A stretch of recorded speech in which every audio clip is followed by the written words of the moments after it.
The policy of extending a country's empire and influence. C, ఒక country యొక్క ఎంపైర్ని extend చేస్తూ వేరే వాళ్ళని కూడా ఇన్ఫ్లుయెన్స్ చేస్తూ ఉంటే దాన్ని ఏమంటారు అంటున్నారు. కమ్యూనిజం అంటే మనకు తెలిసిందే.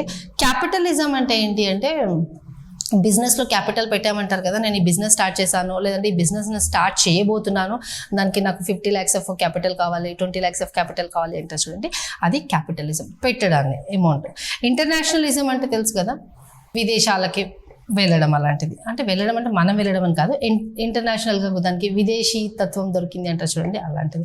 నెక్స్ట్ ఇంపీరియాలిజం. ఇంపీరియాలిజం అంటే ఏంటి అంటే కంట్రీలో ఉన్న ఎంపైర్ని ఎక్స్టెండ్ చేసుకుంటూ వేరే వాళ్ళకి కూడా ఇది ఇన్ఫ్లుయెన్స్ చేస్తుంది. అంటే మనం వాళ్ళని స్వాధీనంలోకి తీసుకుంటున్నాం. అంటే ఇప్పుడు ఎలా చెప్పొచ్చు అంటే బ్రిటిష్ వాళ్ళు మన ఇండియాకి వచ్చి ఎలా మనని ఆక్రమించేశారో, మనని మొత్తం కంట్రోల్లోకి ఇలా తీసేసుకున్నారో, అది అనమాట ఇది ఇంపీరియాలిజం అని అంటారు దాన్ని.